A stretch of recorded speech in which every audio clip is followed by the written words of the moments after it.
Alright guys, what's up? Welcome to another episode of United Transfer Talk, and in this 10th video I have 4 stories that has been catching my eyes over the last week.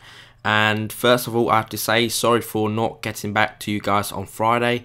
I was at a music festival all weekend, so I was unable to get back and do a video, but here I am doing one right now for you guys. And the first two really I'm going to keep going over because it's 2 players that I've been talking about a lot over the last few weeks, so it's just basically housekeeping and keeping you guys up to date with what is the latest situation really. And the first one to do with Luka Modric. And Luka Modric basically this week has basically ruled Real Madrid out of a move because Real Madrid was proposing a £25 million cash move plus Nuri Sahin.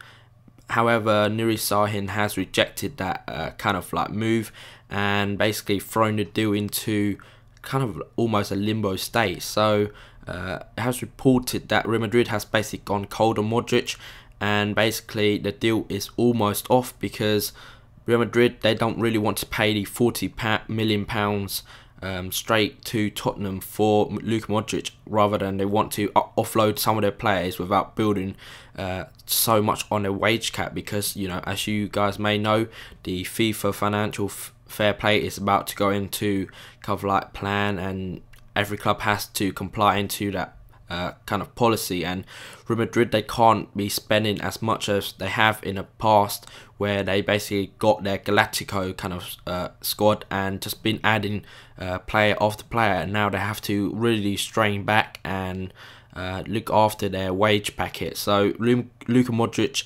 his deal to Madrid looking a lot more uncertain now because of the Nuri Sahin situation. I think Luka Modric is favouring a move to Madrid instead of perhaps to United. However, like I said, Nuri Sahin is kind of like the tipping point of the deal, and it seems that he doesn't want to leave for Madrid for Tottenham, and yeah, you know, that deal is almost going cold, so anything could happen now. Tottenham, they don't really want to sell to another Premier League club because they don't want to, you know, boost their rivals further. But if they want to cash in Luka Modric, then they might have to, you know, sell him to the highest bidder, and we are definitely in the race for him. There are 2 offers from us and also PSG at the moment on the table. So PSG, they are backed by you know, some Middle Eastern investors, so that could be a problem, but it depends on where Modric lies. He himself has said that he wants to achieve Champions League glory, and you know, Manchester United, I know we haven't had the best season in Europe last season, but again, we have got that heritage and history in the back of our club, and you know, that proves we are proven winners, and it will be only a matter of time before we get back to the very top. So Luka Modric, it's dependent on him really now, because again, Real Madrid, with Nuri Sahin ruling out his move to Tottenham in part exchange for Luka Modric, so it's in a bit of a kind of like strange situation. So we're all waiting for what Tottenham and Luka Modric wanting to do. And yeah, leave a comment below guys on Luka Modric, and how much would you guys are willing to pay for Luka Modric. Leave a comment below guys. The next one I'm going to talk about is James Rodriguez. I've talked about Rodriguez in the past few episodes. I think the very last one I was also talking about him, and you know, in the last one I was talking about how we were preparing a £25 million bid, but it has emerged last week that we actually had a £30 million bid rejected by Porto, and it was a very surprise move for me because I didn't expect it to be so aggressive within this transfer, because with our wingers, we are not really desperately looking out for, you know, adding another quality winger to our team, because we got 3 within the ranks already. But due to the Nani situation and you know that his kind of like future is uncertain. Select does want a backup available if in case Nani does leave, and Rodriguez probably would fill in that spot very well, because again he is only 20 and he would provide kind of like that attacking prowess that Nani offers, but offering with a left foot and can play either side, and also as a kind of like secondary striker.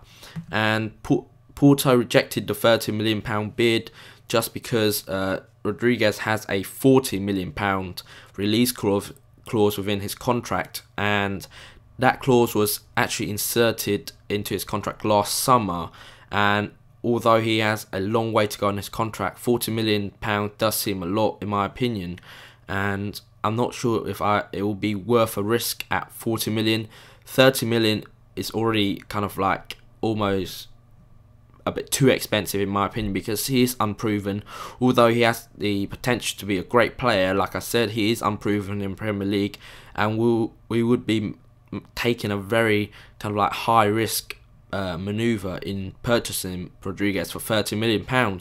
But the interest is real, and I think Select is pursuing him. But like I said, the kind of lack of update within this £30 million shows that that is probably the highest that United are going to offer him. And there was some talk about offering Anderson, going back to Porto, his old club, as part of the deal, but that again has gone cold because right now Anderson, I think, is still injured and recovering, and Porto does not want to take a injured player right now, as they are kind of like rebuilding their squad as well. So Rodriguez, £30 million. What do you guys make of that deal? And again, similarly like Modric, how much are you guys willing to pay for him in the end? So leave a comment below, guys. So the third story I'm going to talk about is about a player that I don't think I've reported on, and it's to do with Axel Witsel. He is a teammate of Xavi Garcia, who I talked about in the last episode of Benfica. He moved to Benfica last summer from Standard Liège, sorry for my pronunciation, for £6.5 million. And it has emerged this week that Benfica are actually willing to sell for around £20 million for Axel Witsel. He is a central midfielder who is almost like a Fellaini-like player, very tall, powerful in air, but can play a bit as well. And he was our kind of like a target also last summer before he went to Benfica, but he opted for them instead of us. But now reports have suggested that we are making another move for him after his successful season in Portugal with Benfica. He is in the Darren Fletcher kind of mould, where he is a box-to-box player, strong defensively, but also has a lot of quality going forward, and being very tall, he offers a aerial threat as well. So Axel Witsel, he is only 23, so that would definitely put him into the right category of the United transfer policy, and that would still enable him to, you know, give him time to really develop at a club, and yeah, to be a really great player. He has all the potential to be a great player, and he's proven that during his time in Portugal. And if he does, like Fellaini, step it up and, you know, keep working hard, I'm sure he'll be a success if he does come. But £20 million, it would seem a lot of money for what Benfica paid for him, and I'm not sure if that would be worth it. Perhaps the £15 million would be a reasonable kind of like price for him, and perhaps maybe if we were going to go to him to get him, we probably might bid around that just to see where the water lies, and to see how kind of like resistible that offer is to Benfica, and, you know, just see how far we can push it for his services. So Axel Witsel, it seemed that we might get him for £20 million at the most, and that's the offer that Benfica is willing to listen to. So what do you guys think of Witsel, and is he worth it for £20 million? Leave your comment below, guys. The last story I'm going to talk about is to do with a player that a lot of you guys has commented upon his performances at the Euros, and it's to do with the Portuguese playmaker Joao and he is a 25-year-old central midfielder playing for Porto, the same club as James Rodriguez, and a lot of you guys has commented on his performances throughout the Euros actually, and when he really caught my eyes was against Spain.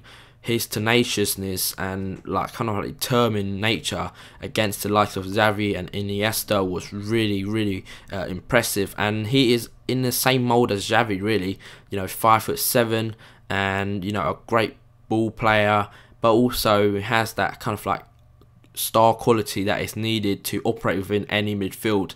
And he is, you know, I think if he was Spanish, he would definitely get into their team. That's how highly I rate him myself.